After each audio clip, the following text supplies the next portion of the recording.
வணக்கம் மக்களே. பார்த்தீங்கன்னா இன்றைக்கி நம்ம ஃபார்மில் தான் இருக்கோம். காலையிலே வந்து ஓப்பன் பண்ணி விட்டுட்டு தீவனம் போட்டிருக்கோம். என்ன தீவனம்னு பார்த்தீங்கன்னா கம்பு தான் ஊற வச்சு முளை கட்ட வச்சு போட்டிருக்கோம். கம்பை ஊற வைக்காமல் டேரெக்டாக போகிறப்ப என்ன ஆகுதுன்னா அதுக்கு நிறைய செரிமான பிரச்சனைலாம் வரும். நீங்கள் ஊற வச்சு முளை கட்டி போடுறப்ப இந்த மாதிரி பிரச்சனை எதுவும் வராது.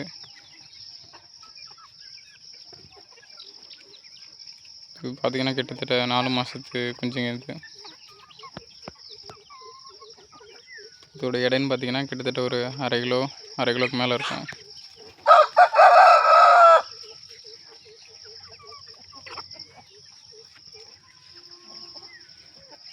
அதுவும் இப்போ இந்த மாதிரி காலத்தில் பார்த்தீங்கன்னா வெள்ளை கீச்சல் வந்துட்டு தான் இருக்குது.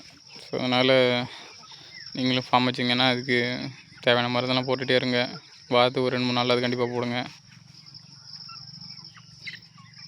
ஏன்னா இப்போ தான் அந்த ஒரு நாள் மழை பெய்யவும் வெயில் அடிக்கவும் மாறி கிளைமேட் மாறிக்கிட்டே இருக்கனால இப்போ இது மாதிரி நல்லா தான் நிறைய ப்ராப்ளம்லாம் வரும் கோழிக்கு.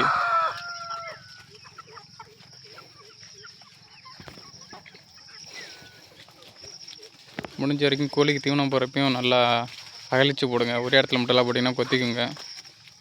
போகிறப்ப நல்லா அகழிச்சு போட்டிங்கன்னா கோழிங்க கொத்திக்காதும். ஃப்ரீயாக போய் மேய்ங்க. பார்த்தீங்கனாலே தெரியும்.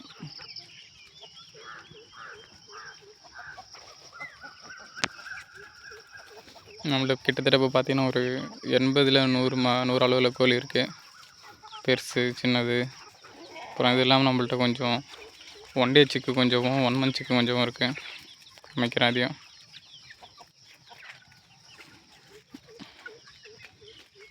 வீடியோ போட்டே ரொம்ப நாள் ஆச்சு. ஏன்னா ஃபார்மில் நிறையா ஒர்க் போயிட்டுருக்கு. டைம் கிடைக்கல வீடியோ எடுத்து போடுறதுக்கும்.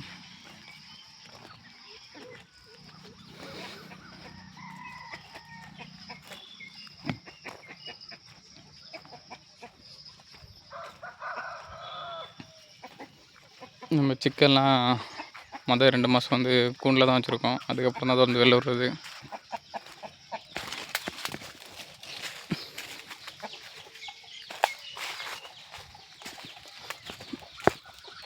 இதுதான் நம்ம கூண்டு.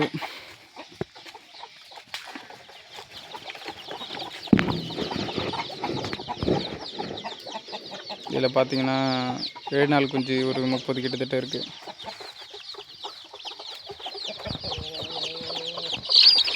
இதில் இருக்கிறது ஃபுல்லாக பார்த்தீங்கன்னா 7 நாள் குஞ்சு. இது நம்ம இன்குபேட்டரில் வச்சு பொரிச்சது. இது தனியாக வச்சுருக்கோம்.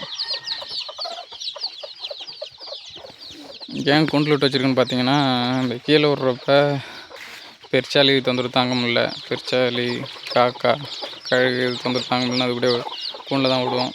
கிட்டத்தட்ட 2 மாதம் இதெல்லாம் வச்சுருப்போம். இந்த 2 மாதத்தில் கிட்டத்தட்ட ஒரு 40 நாள் கிட்டத்தட்ட கம்பெனி தீவனம் தான் கொடுக்குறோம். அதுக்கப்புறம் தான் நம்ம ரெடி பண்ணுற தீவனத்தை கொடுத்துருக்கோம் இதுகளுக்கு. இது பார்த்திங்கன்னா தாய்க்கூட வச்சு பொரிச்சதில் ஒரு 15 குஞ்சு வச்சுருக்கோம். தாய்க்கூட விட்டது நம்ம கிட்டத்தட்ட ஒரு மாதம் கூண்டில் தான் வச்சுக்கிறோம். அதுக்கப்புறம் தொடர்ந்து வெளில வரும்.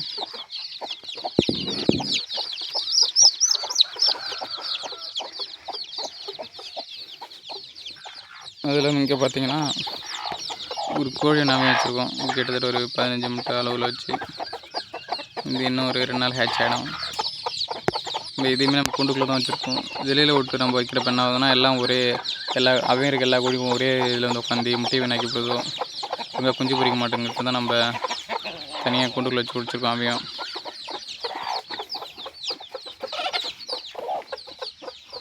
இது பார்த்திங்கன்னா நம்ம அசோலா பெட்டு. நம்ம 2 அசோலா பெட்டு போட்டிருக்கோம். ஆக்சுவலி இந்த அசோலா பெட்டு என்ன ஆயிடுச்சுன்னு பார்த்தீங்கன்னா நம்ம ஒழுங்காக மெயின்டைன் பண்ணலை. நேரம் கிடைக்காதனால தண்ணி கிண்டி விடாதனால தண்ணி ஸ்பாயிலாக போய் அசோலா ஒன்றும் வளரவே இல்லை. இதில் முன்னாடி நல்லா வந்துட்டு இருந்தது தான். தண்ணி கெட்டு போயிடுச்சு. இதில் நம்ம தண்ணி மாற்றணும். இது பார்த்திங்கன்னா இது நம்ம புதுசாக வாங்கி போட்ட அசோலா பெட்டு.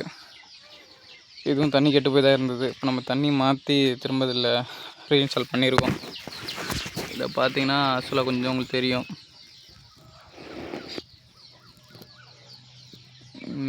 இதுக்கப்புறம் கரெக்டாக வளர்ந்துடும். நீங்களும் அசோலா பெட்டை போட்டிருந்தீங்கன்னா டெய்லியும் 2 தடவையாவது நீங்கள் அதை கிண்டி விடணும். இது கிண்டி விடுறதுக்காக தான் நம்ம இந்த ஸ்டிக் வாங்கினோம். இது எதுவும் இல்லை, இது நம்ம இந்த வீட்டுக்கு ஒட்டகை க்ளீன் பண்ணுறதுக்கான ஸ்டிக்கு தான் இது நம்ம வாங்கி வச்சுருக்கோம். இதுங்கிறப்ப நம்ம உள்ளே இறங்கி க்ளீன் பண்ணி அவசியம் இல்லை. நம்ம வெளியிலேருந்தே 2 வேளை உள்ளே விட்டு அதை குழப்பி விட்டுக்கலாம்.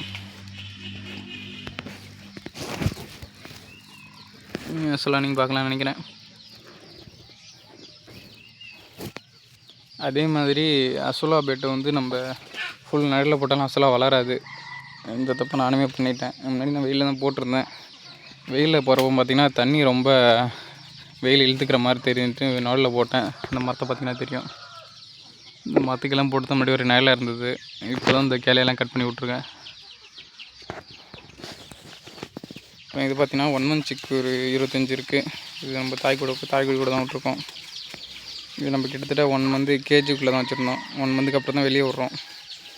1 month வெளியே நம்ம விட்றனால தான் நம்ம காக்கா கழுகுலையும் சேஃப்டியாக வச்சுருக்கலாம். இல்லைனா நம்ம விட்றதில் பாதிக்கு பாதி காக்கா கழுகு, பெருச்சாளி, மற்ற டிஸ்டர்பன்ஸ் ஏதாவது வந்து பிடிச்சிட்டு போயிடுது. பார்த்திங்கன்னா குஞ்சுங்க எவ்வளோ ஆக்டிவாக இருக்குது நீங்களே பார்க்கலாம். இது எல்லாமே பியூர் நாட்டுக்கோழி, சிறுவடை அப்புறம் இடைவெட்டு 2 கலந்து வந்த குஞ்சுங்க தான் இது. இது தாய்க்கோழி வந்து சிறுவடை தாய்க்கோழி தான் இது. இதில் பாதிக்கு பாதி பார்த்திங்கன்னா எல்லாம் இடைவெட்டு, அதாவது நம்ம பெருவடை சேவல் கூட சேர்ந்து வந்த குஞ்சுங்க தான் இது.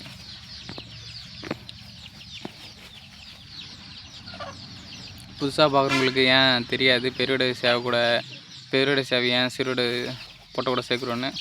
நம்ம கறிக்காக தான் நம்ம மெயின் பிளானு. ஸோ அதனால தான் நம்ம பெருவடை சேவை போட்டு குஞ்சு இறக்கிட்டுருக்கோம்.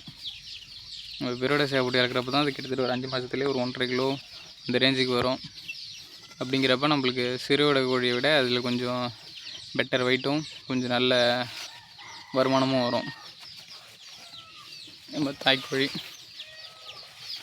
அடுத்து பார்த்திங்கன்னா நம்ம ஷெட்டை காமிக்கிறவங்களுக்கு.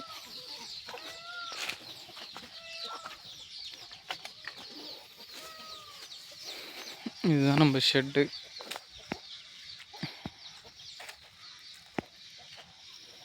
ஷெட்டு பார்த்திங்கன்னா ரொம்ப ஒன்றும் செலவு பண்ணல. இந்த பேனல் தான் போட்டிருக்கோம்.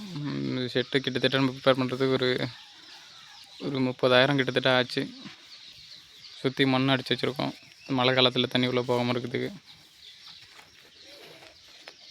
இது பேனல் ஷீட்டு நான் வாங்கினப்போ கிலோ வந்து 180 ரூபான்னு வாங்கினேன். இப்போ கரண்டாக எவ்வளோ போயிட்டுருக்குன்னு தெரில. மேபி 180லேருந்து 200க்குள்ளே தான் போகும். இது நம்ம ஷெட்டரின்ஸ். நம்ம வந்து இரும்பில் எதுவுமே யூஸ் பண்ணல. ஃபுல்லாகவே மூங்கில் குச்சிகள் தான் நம்ம யூஸ் பண்ணியிருக்கோம். பார்த்தாலே தெரியும். அப்புறம் இங்கே பார்த்தீங்கன்னா கோழிங்க முட்டுறதுக்காக நம்ம இங்கே இது கூட வச்சுருக்கோம். நிறைய பேர் இந்த காய்கறி கொடிகள் தான் வைப்பாங்க. நம்மளுக்கு அது இங்கே கிடைக்கல. அது இல்லாமல் ரேட்டு கொஞ்சம் அதிகமாக சொன்னாங்கன்ட்டு வாங்கலை. இப்போ இந்த கூடன்னு பார்த்திங்கன்னா இது ஒரு கூட 100 ரூபா அப்படி வருது. இதில் தான் கோழிங்க டெய்லி முட்டை விடுங்க. அதெல்லாம் பார்த்திங்கன்னா இதுலேயே ஒரு 2 அவையும் வச்சுருக்கோம். இப்போதைக்கு நம்மளுக்கு வந்து நிறைய முட்டை கிடைக்கல வச்சுருக்கோம். பார்த்தீங்களா, இதுலேயும் அவையும் வச்சுருந்தோம். அந்த கோழி இங்காண்டு வந்து உட்காந்துருக்கு. இதுதான் பெரிய பிரச்சனை.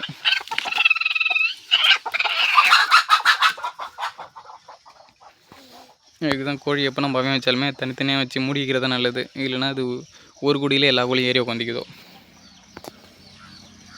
பார்த்தீங்கன்னா கிட்டத்தட்ட ஒரு 18 முட்டை கிட்டத்தட்ட இருக்குது. இதில் ஒரு 7, இதில் ஒரு 8 முட்டை இருக்குது. பெரும்பாலும் இந்த மாதிரி முட்டோர இடத்துல அவையும் வைக்கிறது நம்ம தவிர்க்கணும். ஏன்னா அதே இடத்துல நம்ம வைக்கிறப்ப நிறைய பிரச்சனை தான் வரும். வச்ச முட்டைங்க நம்மளுக்கு கிடைக்கும், கேட்டால் கிடைக்குமா கேட்டால் கண்டிப்பாக கிடைக்காது.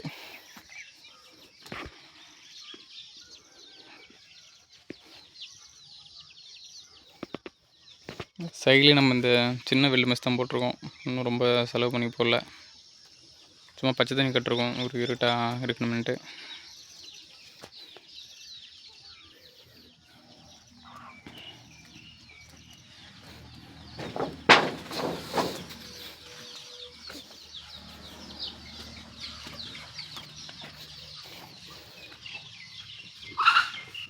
அப்புறம் பார்த்திங்கன்னா நம்ம ஷெட்டு வந்து நம்ம வீட்டு பக்கத்துலேயே தான் இருக்குது. வீட்டு பக்கத்தில் இருந்தோன்னா ஸ்மெல் வராது அப்படின்னு கேட்பீங்க. ஸ்மெல் வராமல் இருக்குது தான் நம்ம EM சொல்யூஷன் ஒன்று ரெடி பண்ணி வச்சுருக்கோம். அதை வீக்லி ஒன்ஸ் நம்ம அடிச்சு விட்றது. காமிக்கிறேன் அதிகம்.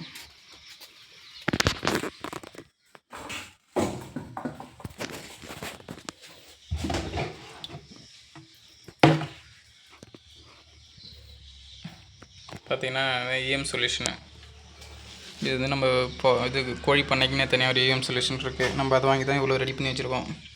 இது கிட்டத்தட்ட ஒரு 25 லிட்டர் கிட்ட நம்ம ரெடி பண்ணி வச்சுருக்கோம். இதில் என்ன பண்ணுறோன்னா 1 லிட்டர் தண்ணிக்கு 5 mlங்கிற மாதிரி நம்ம கலந்து கொட்டா நம்ம வீடை சுற்றி அடிச்சு விட்றோம். இது நம்ம அடிச்சு விட்டோன்னு வச்சிங்கன்னா நம்மளுக்கு ஸ்மெல் எதுவும் வராது. இது அது இல்லாமல் இந்த அமோனியா ஃபுல்லுத்தையும் இது சாப்பிட்றோம். வந்து மைக்ரோ ஆர்கானிசம் அப்படின்னு சொல்லுவாங்க. இதனால் நிறைய பயன் இருக்குது, நிலத்துக்கும் சரி இடத்துக்கும் சரி. அதே மாதிரி கோழிங்க குளிக்கிற தண்ணியில் நம்ம இது கலந்து வச்சுட்டா கோழி ரொம்ப நல்லா இருக்குது. சரி, அதனால் கோழி வளர்க்குறவங்க இதெல்லாம் கொஞ்சம் ட்ரை பண்ணி பாருங்கள். ஏன்னா இது கொஞ்சம் லெஸ் காஸ்ட்டு, நமக்கு நோயும் தவிர்க்கும் சொல்யூஷன். ட்ரை பண்ணி பாருங்கள். வேணுங்கிறவங்கன்னா சொல்லுங்கள். நம்மள்ட்ட மிச்சம் எதாவது இருந்ததுன்னா நான் அனுப்பிச்சிடுறோம் உங்களுக்கு.